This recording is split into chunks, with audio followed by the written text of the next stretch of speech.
ओम सतगुरु प्रसाद आकाश अमृत वाणी।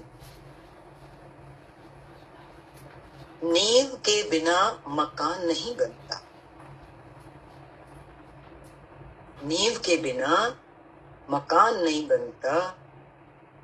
धागे के बिना कपड़ा नहीं बनता। तो गुरु का कहना है, मूल को पहचानो। मूल क्या है? नींव के बिना मकान नहीं खड़ा रह सकता और धागे के बिना कपड़ा नहीं हो सकता, नहीं बन सकता। ऐसे ही नींव के बिना हमारा जीवन नहीं बन सकता। पैसा तो खूब आ गया, जीना नहीं सीखा।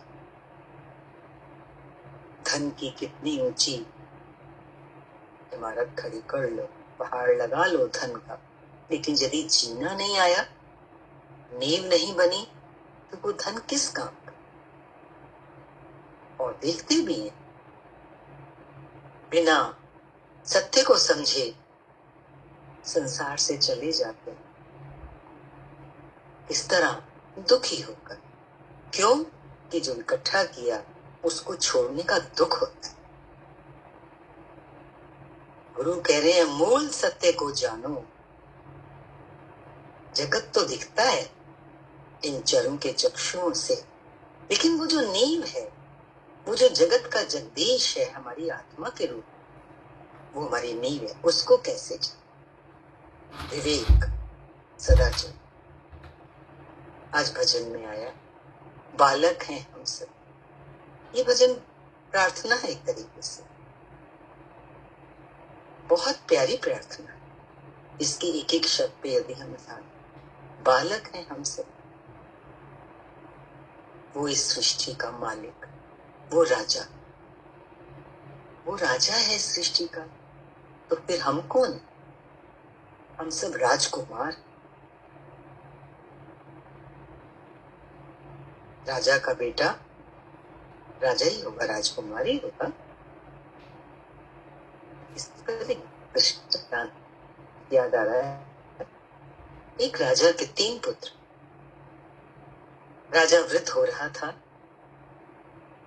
उसके हृदय में अब अपने कल्याण के प्रति भाव उठ रहे थे कि मैं अब ये राजाई अपने एक पुत्र को देके संत महात्माओं का संग करके जीवन का लाभ उठाऊं, मुक्त होके जाऊं, सुखी सच्चा सुख प्राप्त करके शांति प्राप्त कर। संसार में, माया में, राजाई में शांति तो नहीं है, हलचल ही रहती है। शासन संभालो, प्रजा का ध्यान रखो। जैसे हम लोगों के पास भी अपने परिवार की प्रजा है, शासन है, तो कैसे उलझा रहता है। आदमी निकलना चाहता। पुराने समय में ऐसी व्यवस्था थी, वानप्रस्थ की।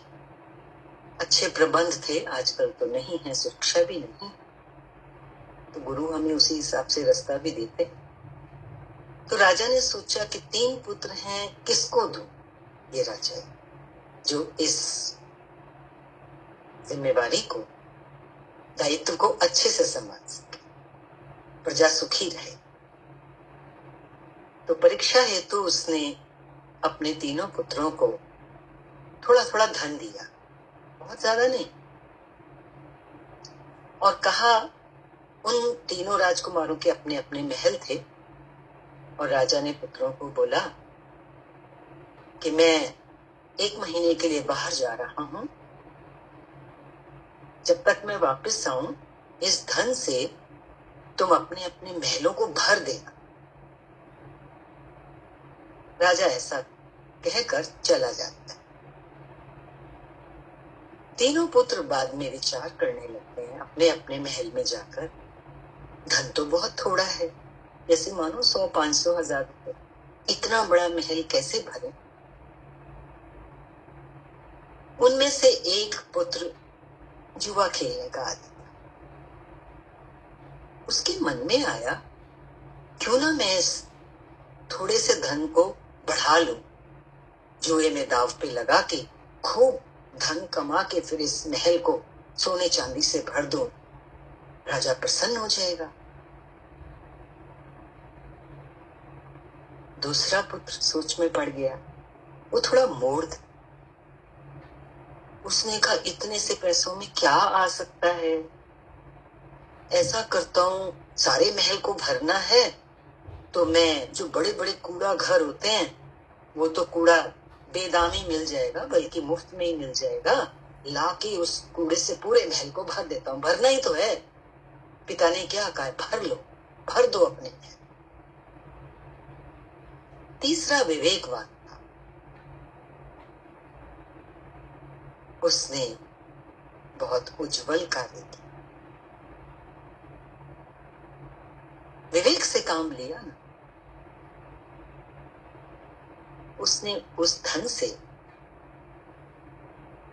दीपक लिए, बाती ली, तेल लिया, अगरबत्तियां ली, कुछ फूल लिए और घर के हर कमरे में वो दीप जला दिए, अगरबत्तियां जला दी, फूल सजा। पिता के जब आने का समय हुआ, उसने तो उसी दिन किया। समय पूरा होने पर जब पिता वापस आते, राजा वापस आता है, तो सबसे बड़ा पुत्र जो जुवारी था वो अपने महल में लेके गया, बड़ा खुश होकर। यहाँ थोड़ा सा परिवर्तन है दृष्टांत में। वो जो बड़ा पुत्र जुआरी था, ये कहना था कि वो जुए में उस धन को हार जाता है, वो कुछ कमा नहीं पाता। तो जब पिता सबसे बड़े राजकुमार के महल में जाते हैं तो वो देखते हैं कि महल तो खाली है। तो उसने अपनी दुर्दशा बताई कि मैंने आशा में, उम्मीद में कि मैं बहुत धन बना लूंगा और महल को भर दूंगा, आपको प्रसन्न कर पाऊं, पर ऐसा मैं कर नहीं पाया, दुर्भाग्यवश। पिता आगे गए दूसरे पुत्र के महल में, तो दूर से ही उनको तो इतनी दुर्गंध आ रही थी क्योंकि वो कूड़े करकट से, गंध से भरा हुआ। तो राजा वहीं से दूर से ही वापस आ गए। पुत्र ने अपनी मजबूरी भी रखी कि इसमें मैं और क्या कर सकता था। राजा कुछ बोले नहीं, सबसे छोटे पुत्र के महल में गए। दूर से ही राजा को वहां से खुशबुएं आनी शुरू, अच्छी में। राजा ने जैसे ही अंदर प्रवेश किया, चारों तरफ दीप ही दीप जगमगा, पूरा महल रोशन था। धूप अगरबत्ती की खुशबू आ रही थी, फूलों की महक आ रही थी और महल इतना सुंदर लग रहा था और जगमगा रहा। राजा बहुत प्रसन्न। ये कथा ईश्वर और जीव के बीच की। जब इंसान तमोगुणी हो जाता है तो उसके पास जो होता है वो उसे भी खो देता है। जैसे बड़े पुत्र को पिता ने जो दिया उसने वो भी खो दिया। हम संसार में आते हैं, भगवान हमें ये शरीर रूपी महल देके भेजते, जाओ कमाई करके आओ।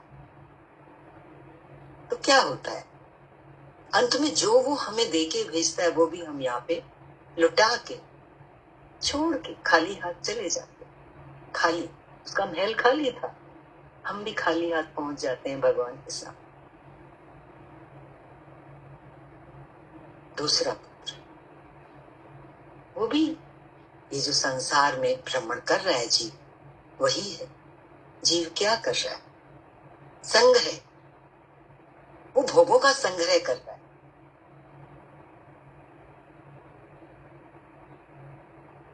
संग्रह आध्यात्मिक जीवन में कई बार सुना होगा, संग्रह की मनाही, संग्रह नहीं कर। फिर भी जीव क्या करता है, इकट्ठा करता है, तृप्ति नहीं आती, कहीं रुकता नहीं है इंसान। और इकट्ठा कर, थोड़ा और इकट्ठा कर लो, अभी थोड़ा और इतना मैं बच्चों के लिए, उसके लिए, इसके लिए छोड़ के। तो ये सब क्या है? वैसे ही हम जितने सांसारिक पदार्थों में उलझते जाते हैं, उनको बढ़ाते चले जाते हैं, तो क्या है वो कूड़ा करकट नहीं है तो क्या? जीवन का एक क्षण आता है जब उसको हम ऐसे फेंक देते हैं, जो हम इकट्ठा करते हैं बड़े परिश्रम से, बड़े दिल से, बड़ी खुशी से लाते हैं। ईंट, पत्थर, सोना, चांदी, लोहा, लकड़ी। घर में दृष्टि दौड़ा के देखो, यही चीजें मिलेंगी। दीवारें खड़ी हैं, ईंट, पत्थर, चूना। घर में फर्नीचर है, लकड़ी, और जो सामान है कुछ लोहे का, कुछ पीतल का, उससे महंगा कुछ है सोना, चांदी। इस सब से हमने अपने आप को भर लिया। अगर ये इतना महत्वपूर्ण होता तो हम इसका कुछ लाभ उठा पाते। छूट जाता है ना यहाँ पे सब। तो जो चीज छूटी जाती है तो वो हमारे लिए क्या हुई? जिस समय हम जाते हैं संसार से, कोई कीमत नहीं हुई ना उसकी। कूड़े की कोई कीमत नहीं थी। तो हम समझ नहीं पा रहे कि जो कुछ हम कर रहे हैं उसकी कीमत भी है, बस अंत में। क्योंकि सारी दुनिया ऐसे ही करती चली आ रही है। हर इंसान दौड़ रहा है उसी दौड़। किसी ने कहा इस तरफ तुम क्यों दौड़ रहे हो? उसने कहा सारे आगे देखो इसी तरफ तो दौड़ रहे हैं, इसलिए मैं भी इनके पीछे पीछे दौड़ रहा हूँ। और वो जितने आगे दौड़ रहे थे वो सब कुएं में, बहुत बड़ा कुआं था, सब उसमें गिरते जा रहे थे। लेकिन सबसे पीछे वाले को तो कुआं तो दिखाई नहीं दे रहा था। उसको ये दिखाई दे रहा था कि अथाह भीड़ उधर ही बढ़ती जा रही है। तो उसने कहा मुझे भी उधर दौड़ना चाहिए, जब सब उधर ही दौड़ रहे। ये हाल जीव का। लेकिन जिसको गुरु मिल जाता है, सत्संग मिल जाता है, उसका विवेक जागता है। और विवेकी पुरुष क्या करता है? विवेक से काम ले। उस राजकुमार ने सोचा थोड़ा सा है तो क्या हुआ। जो विवेकी है वो जब संसार में आता है तो वो क्या कहता है? परमात्मा ने मुझे ये शरीर दिया तो सब कुछ दिया, अब मुझे इसके माध्यम से कल्याण करना। तो कल्याण माना क्या? उस ऐसे तत्व से अपने आप को भरना जिससे मेरा प्रभु प्रसन्न हो जाए। राजा का बेटा कैसा होवे? राजा के जैसा। तो वो ये जो जीव है ये ईश्वर का अंश है। तो ईश्वर जीव से कब प्रसन्न होता है? जब जीव अपने आप को ईश्वरत्व से भरता है, अपने जीवत्व को ईश्वरत्व मिला देता है। और वो क्या है? वो है भक्ति, ज्ञान, निष्काम कर्म, कुछ भी कहीं। तो जब हमारा जीवन ढलता है इस रहस्य को लेकर के, गढ़ाई होती है, इसको ही कहते हैं नींवबद्ध। तो हमें जो मनुष्य जीवन मिला है इसमें सबसे पहला काम जो करना है वो है अपनी नींव को बनाना। और वो नींव क्या है? वो है कि मैं कौन? मैं तो ईश्वर का पुत्र हूं, मैं तो राजकुमार हूं, राजा हूं सृष्टि का, अपने घर संसार का, अपने इस शरीर का। हम है ना इस शरीर के मालिक, इसको जैसा उपयोग में लाना चाहे वैसा ला सकते हैं, हमारी मर्जी है। भगवान ने बोला ना मैंने तुझे बनाया लेकिन कर्म के लिए मैंने तुझे मुक्त किया, स्वतंत्र छोड़ा है। तो कर्म हमारे हाथ में, फल भगवान के हाथ में। तो वाणी चल रही है कि नींव बनाओ। नींव के बिना फिर क्या होता है? जीवन कमजोर रह जाता है और जो अंत होता है वो तो हम सभी जानते हैं। इसीलिए सही रास्ता ना लेने के कारण तृप्ति नहीं आती। आखिर तक भी इंसान को ऐसे लगता है कुछ कमी है जीवन में, अभी कुछ और पाना है, अभी कुछ और करना है। लगता है ना सबको। वो यही है कि स्वयं को नहीं जाना या उस ईश्वर की भक्ति नहीं की तो लगता है कुछ खाली खाली है, चाहे हम कितना भी इकट्ठा करें। क्योंकि हमें माया में नशे में चल रहे हैं तो हमें अपने एम का पता नहीं चल रहा। एम का पता चल, ये उद्देश्य का पता हमें कहाँ चलता है? जो उस मंजिल तक पहुंच चुका है वही हमें बताता है कि ये है तेरी मंजिल, ये है तेरा उद्देश्य। वो ऊपर खड़ा है, वो हमें आवाज देता है, वो है हमारा गुरु। लेकिन क्योंकि हम माया में इतने उलझे हुए होते हैं, हम उसकी आवाज को नहीं सुन पाते। झीनी होती है उसकी आवाज। गुरु का ज्ञान भी मिलता है, इतना वाणियां मिलती हैं, इतना सत्संग मिलता है, लेकिन इसका असर हमारे ऊपर इसलिए कम होता है क्योंकि हम माया में उलझे हुए हैं। और गुरु की आवाज कैसी होती है? बहुत मंद, छीनी होती है, धीमी होती है। उसके लिए हमको बहुत अपनी श्रवणेंद्रियों को, हृदय की श्रवणेंद्रियों, भीतर से सुनना, उसको उजागर करने की जरूरत होती है। तब हमें समझ, सुख हम बाहर ढूंढ रहे हैं, लेकिन हम तो पहले से ही आनंद स्वरूप सुख रूप हैं। गुरु हमें यही बताता। दिवाली करते हैं ना, कितने दीप जलाते हैं, जलाए सबने। बाहर की रोशनी बहुत अच्छा है, उसकी भी बहुत जरूरत, पर दीपावली इसीलिए आती है कि ज्योति जला के जब गुरु के पास अगर आ गए तो याद रखो, ज्योत आके जाओ और फिर ऐसी जगह बैठो जहां दीप बुझे नहीं। वो दीप तो आपके बुझ गए ना उस दिन जलाए, लेकिन ये दीप सत्संग में गुरु के पास आने के बाद ये जो ज्योति जलती है, फिर हमें ये ध्यान रहे कि ये कभी बुझे नहीं।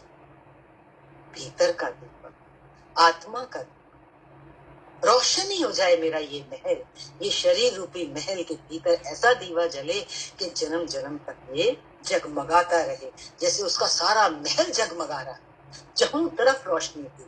ऐसे ही साधक अपना जीवन ऐसा बनाए कि वो जिधर से निकल जाए उधर रोशनी ही रोशनी हो जाए, बुझे हुए दीपक भी जल जाए। एक जले हुए दीपक से कितने दीपक जल जाते हैं। जीवन तो वही सफल। फिर जहां दीप बुझे नहीं,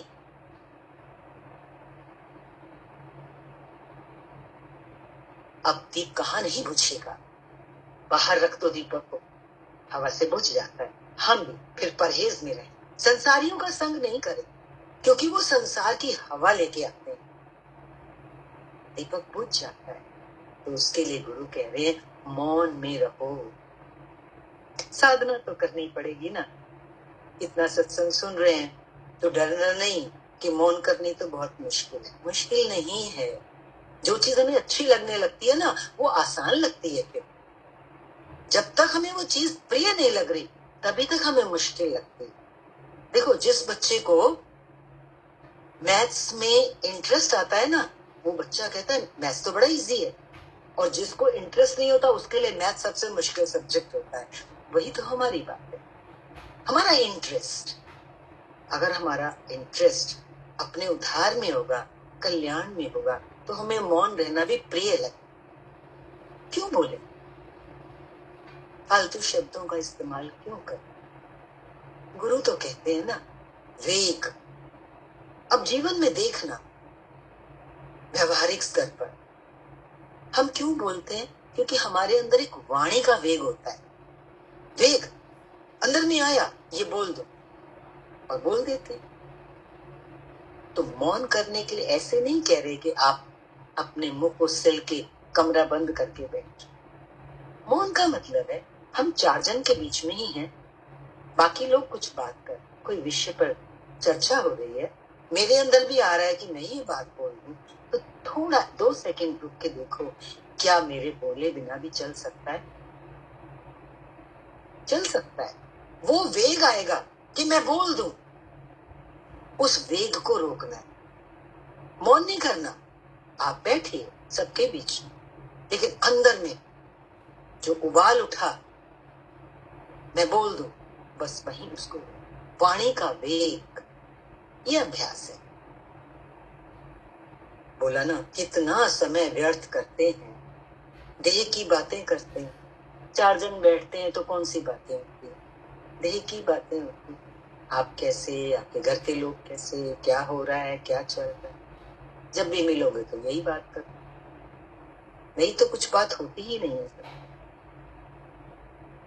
अब हमें क्या देखना है कि अपने आप तो हम ना सब सुधर पाए, लेकिन जो सियाना आदमी होता है वो दूसरे की बात से सुधर जाता है।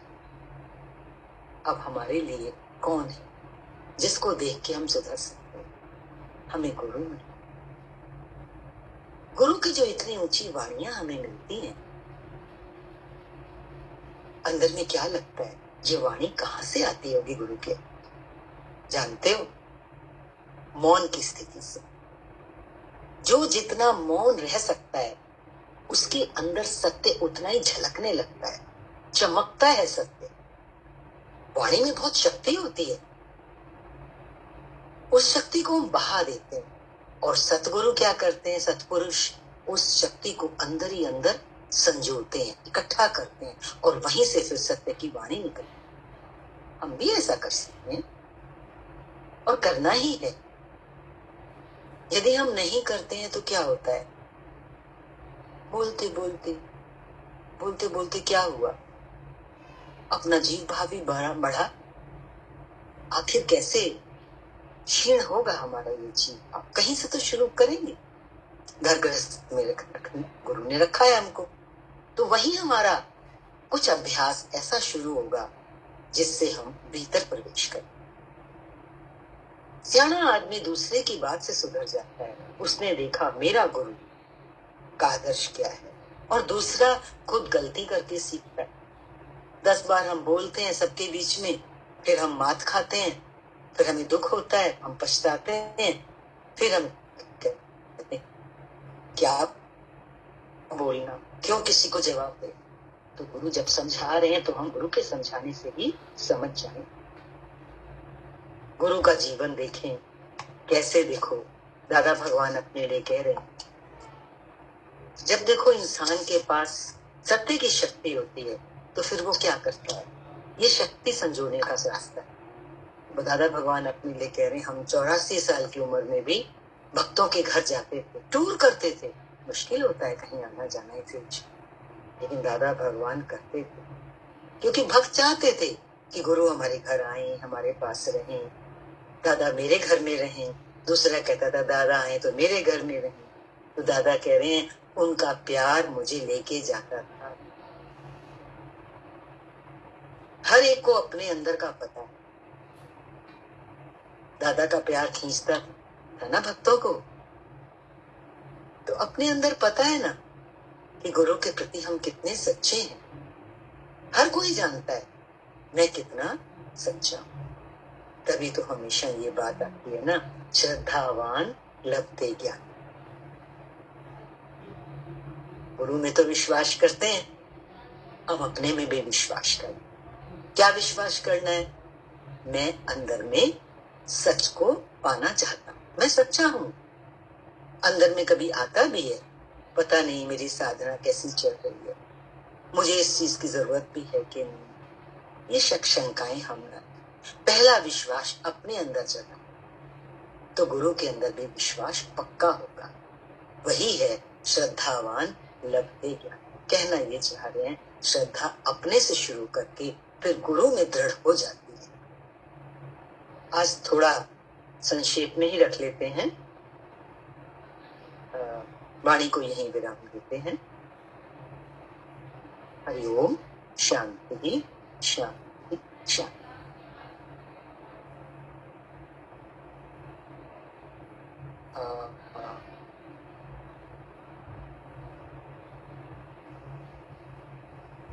माला जपेंगे मेरे ख्याल से। अब मुझे कोई ऐसा तो नहीं नजर आ रहा, हम ही जप लेते हैं। सब तो जुड़े हुए हैं, माला जप लीजिए। राम राम राम राम राम राम एक, राम राम राम राम राम राम दो, राम राम राम राम राम राम तीन, राम राम राम राम राम राम चार, राम राम राम राम राम राम पाँच, राम राम राम राम राम राम छः, राम राम राम राम राम राम सात, राम राम राम राम राम राम आठ, राम राम राम राम राम राम नौ, राम राम राम राम राम राम 10, राम राम राम राम राम राम 11, राम राम राम राम राम राम 12, राम राम राम राम राम राम 13, राम राम राम राम राम राम 14, राम राम राम राम राम राम 15, राम राम राम राम राम राम 16, राम राम राम राम राम